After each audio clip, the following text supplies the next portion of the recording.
Details చూస్తే పల్నాడు జిల్లా మాచర్లలో 144 section అమలు చేస్తున్నారు.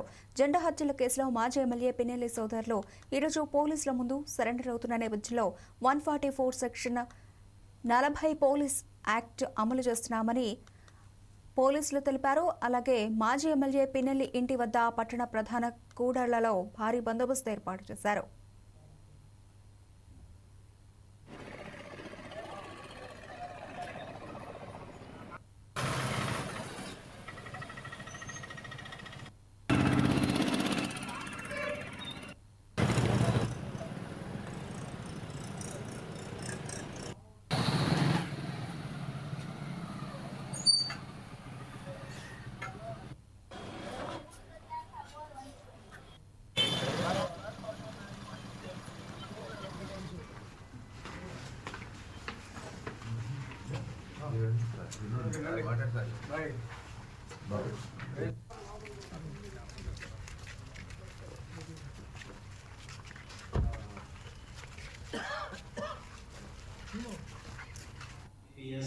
క్రైమ్ నంబర్ 40/2025 ముద్దాలైన పిన్నెల్లి రామకృష్ణారెడ్డి ఎక్స్ఎమ్మెల్యే మరియు పిన్నెల్లి వెంకటరెడ్డి రేపు మాచర్ల కోర్టులో సరెండర్ అవుతారని తెలుస్తూ ఉన్నారు.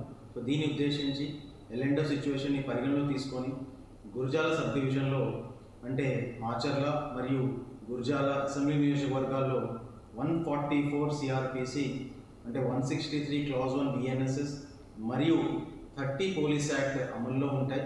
కావున ఎవరు కూడా అన్లాఫుల్ అసోసియేషన్స్ కానీ ర్యాలీస్ కానీ ప్రొసెషన్స్ కానీ తీయకూడదని క్లియర్గా తెలియజేయడం జరుగుతూ ఉన్నది. సో ఎవరైనా ఈ యొక్క ఉత్తర్వుల్ని అతిక్రమిస్తే ఖచ్చితంగా వారిపై చట్టపరమైన తీవ్ర చర్యలు తీసుకోవడం జరుగుతుంది. సో అందరూ కూడా దీన్ని కొంచెం గమనించి శాంతి భద్రతలకి భగ్నం లేకుండా పోలీసులకి సహకరిస్తారని చెప్పి ఆశిస్తున్నాం.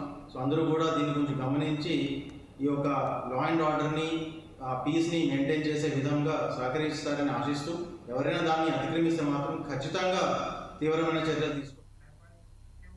పల్నాడు జిల్లాలో రాజకీయ వేడి రాజుకుంది. జంట హత్యల కేసులో మాజీ ఎమ్మెల్యే పిన్నెల్లి రామకృష్ణారెడ్డి ఆయన సోదరుడు కోర్టులో లొంగిపోనున్న నేపథ్యంలో పోలీసులు ముందస్తు చర్యలు చేపట్టారు. ఇందులో భాగంగా మాజీ మంత్రి విడుదల రజనీని చిలకలూరుపేటలోని ఆమె నివాసంలో గృహ నిర్బంధం చేశారు. పిన్నెల్లి సోదరులకు సంఘీభావం తెలిపేందుకు విడుదల రజనీ మాచర్ల వడుతున్నారనే సమాచారంతో పోలీసులు ఈ చర్య తీసుకున్నారు. ఈ పరిణామాల నేపథ్యంలో జిల్లాలో ఎలాంటి అవాంఛనీయ సంఘటనలు జరగకుండా చూసేందుకు గురజాల సబ్ డివిజన్ పరిధిలో 30 పోలీస్ యాక్ట్ను అమలు చేస్తున్నట్లు అధికారులు ఇప్పటికే ప్రకటించారు. ఇక ఇదే విషయానికి సంబంధించి మరిన్ని డీటెయిల్స్ మా గుంటూరు ప్రతినిధి హనుమంతరావు అందిస్తారు. హనుమంతరావు, పల్నాడు జిల్లా మాచర్ల గురజాలలో నియోజకవర్గాల్లో 144 సెక్షన్ అయితే అమల్లో ఉంది. అట్లాగే 30 యాక్ట్ అమల్లో అయితే ఉన్నట్టు పల్నాడు జిల్లా ఎస్పీ కృష్ణారావు అయితే తెలిపారు.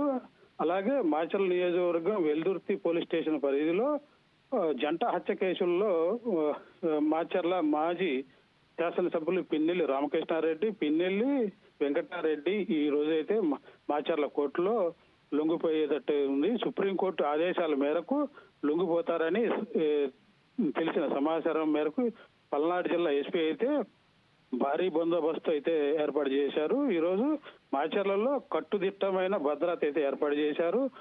గుంపులుగా ఉండకూడదు, అలాగే ర్యాలీలు అయితే ఉండకూడదు అని ఎస్పీ అయితే ఇప్పటికే చెప్పినట్టు తెలుస్తుంది. ఉమ్మడి గుంటూరు జిల్లాలో కానీ పల్నాడు జిల్లాలో కానీ ఎక్కడైనా సరే వైసీపీ మద్దతుదారులు మాచర్ల వెళ్ళటానికి ర్యాలీలకి అయితే అనుమతి లేదని చెప్పారు. అట్లాగే పలు చోట్ల అయితే వైసీపీ నాయకుల్ని హౌస్ అరెస్టులు అయితే చేశారు. అట్లాగే చిలకలూరుపేట మాజీ మంత్రి ఎమ్మెల్యే విడుదల రజనీని, అట్లాగే గుంటూరులో నూరి ఫాతిమాని, అట్లాగే వేమూరులో బాపట్ల, అన్ని నియోజకవర్గాల్లో అయితే వైసీపీ శ్రేణులు అయితే అరెస్ట్ చేసినట్టయితే తెలుస్తుంది. ఎలాంటి అల్లర్లు అయితే జరగకుండా అయితే పోలీసులు అయితే భారీ బందోబస్తు అయితే ఏర్పాటు చేసినట్టు తెలుస్తుంది. ఏదైనప్పటికీ హైటెన్షన్ వాతావరణం అయితే నెలకొందని చెప్పుకోవచ్చు. Revathi, thank you Hanumantharao.